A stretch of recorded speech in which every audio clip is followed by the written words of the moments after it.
Familia, tú que estás en proceso, Dios no te está pidiendo que seas perfecto. Te está diciendo lo mismo que David a Salomón. Esfuérzate, vuelve a mí, pon en orden tu casa con justicia y gratitud y yo haré que tu casa sea firme de nuevo. Dios te bendiga, familia Restaura.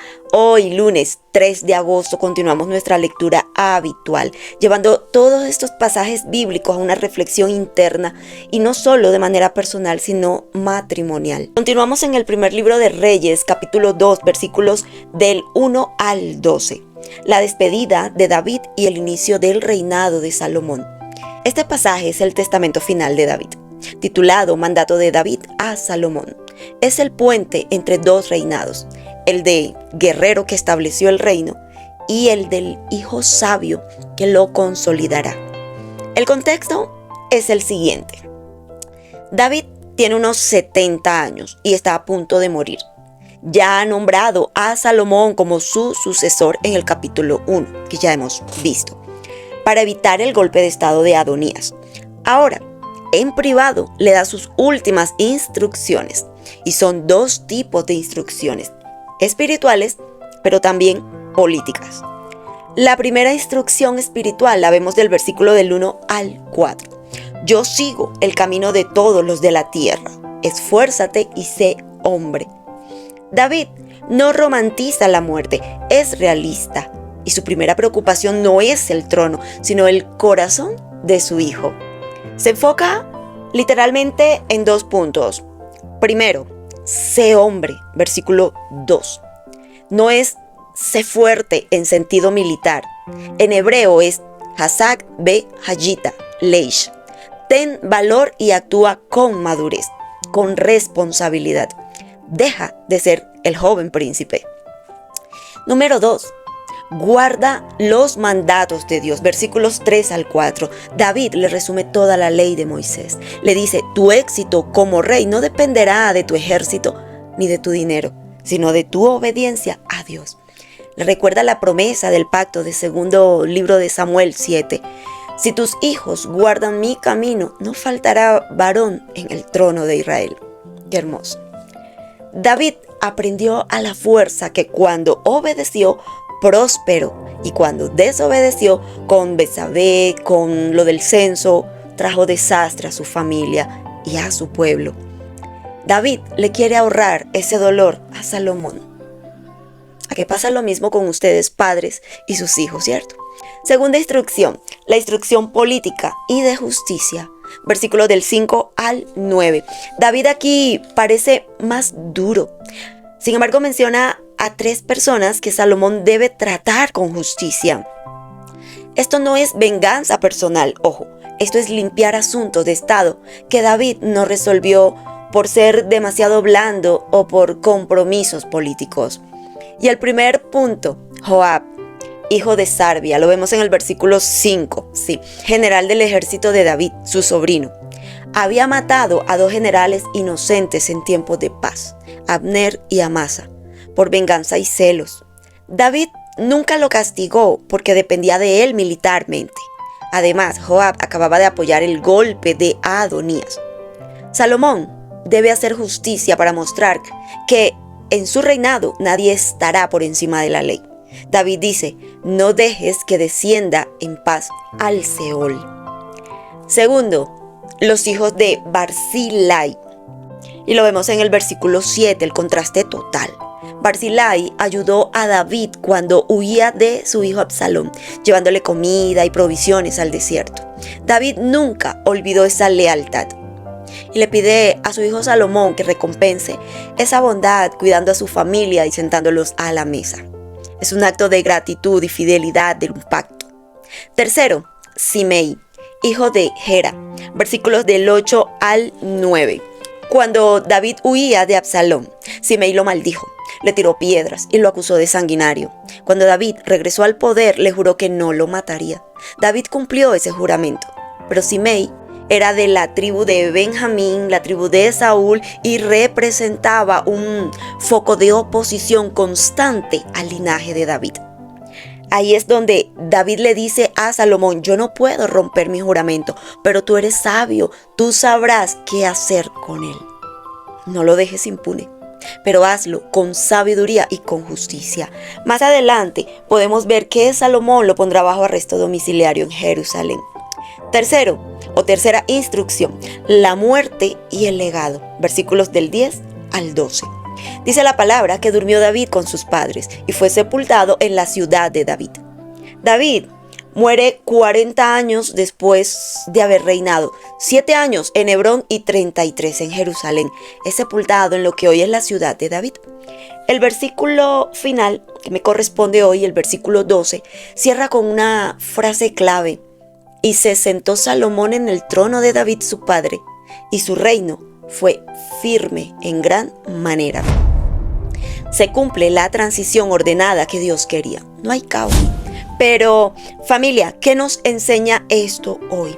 Número 1, que el verdadero legado es espiritual.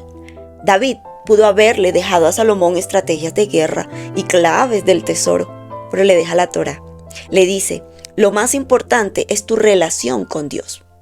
Segundo, el liderazgo requiere justicia y gratitud.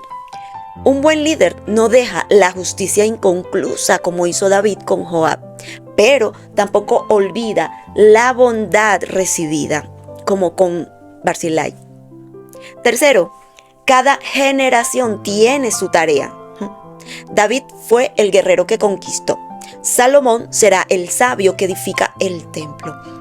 David acepta su tiempo y prepara el siguiente. ¡Qué bonito!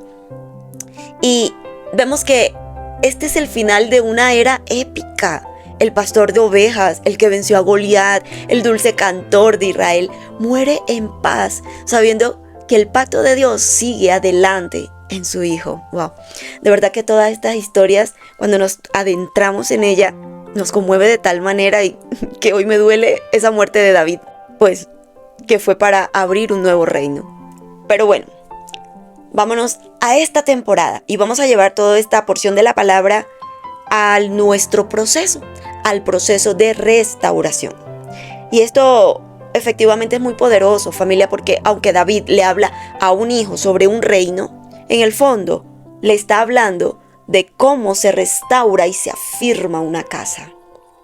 Así que, para ti, que en este momento quizás tu matrimonio está pasando por un momento de crisis, de frialdad o de reconstrucción después de una herida, pues este pasaje te deja un gran mapa como guía. Primero, la palabra nos enseña, esfuérzate y sé hombre, sé mujer. Versículo 2, la restauración no ocurre sola. David le dice a Salomón, deja ya la inmadurez, te toca ser fuerte, ser hombre. En el matrimonio muchas veces queremos que Dios restaure todo, pero sin asumir nuestra parte. Y es que para restaurar hay que tomar la decisión valiente de madurar. Sí, señoras, madurar en todas las áreas de nuestra vida. Es decir, dejar de culpar, dejar de huir, dejar de responder como adolescentes heridos. Es decir, yo voy a hacer lo que me toca, aunque el otro aún no lo haga.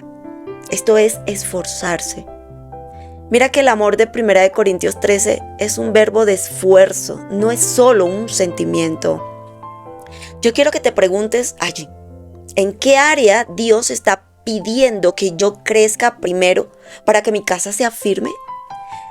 Número 2, guarda los mandamientos del Señor, versículos del 3 al 4. Y este es el centro de todo. David dice, si quieres que tu reino sea firme, que tu camino prospere, vuelve a la palabra. Muchos matrimonios hoy en día quieren restaurarse con técnicas, con tips, con control, con celos y hasta con manipulación. Pero Dios dice, el pacto matrimonial solo se sostiene si ambos vuelven al pacto conmigo. Restaurar el matrimonio no es solo volver a enamorarnos, es volver a obedecer juntos, es volver a orar, a perdonar como Cristo perdona. Es volver a hablar con verdad, a ser fieles en lo secreto, a honrar al otro incluso cuando duele. La promesa de Dios a David fue, si andas en mis caminos, tu casa permanecerá. Esa misma promesa está sobre tu familia. Cuando uno de los dos decide volver a los caminos de Dios de todo corazón, abre la puerta para que Dios empiece a orar en la casa. Tercero, hay que volver a lo no resuelto. Versículo del 5 al 9. Esta es la parte más difícil y más necesaria para restaurar. David le deja a Salomón 3 tipos de personas sobre la cual ejercer justicia. Pues en todo matrimonio herido hay 3 tipos de asuntos pendientes. Tenemos el Joab de la casa, es decir, la injusticia no confrontada. Joab había derramado sangre inocente y nunca hubo justicia.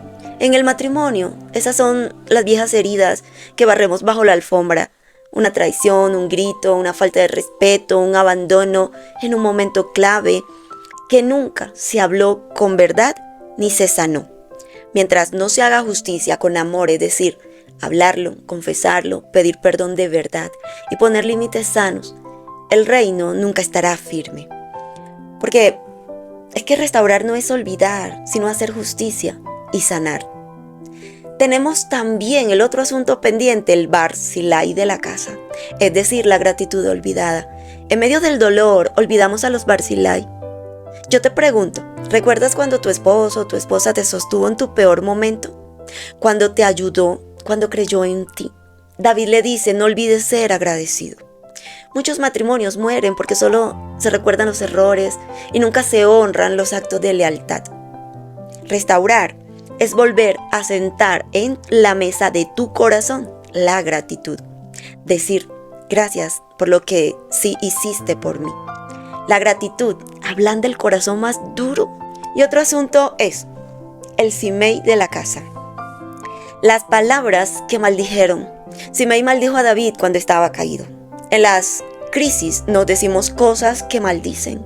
Es que tú nunca vas a cambiar. Me arrepiento de haberme casado contigo.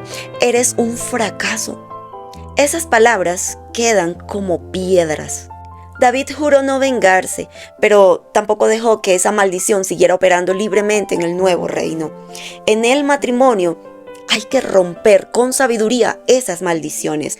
Hay que pedir perdón por lo que se dijo y hay que decidir no volver a usar la boca para destruir al otro, sino para bendecir con sabiduría, no con impulso. Cuarta guía de este mapa. Dice la palabra, y su reino fue firme en gran manera, versículo 12.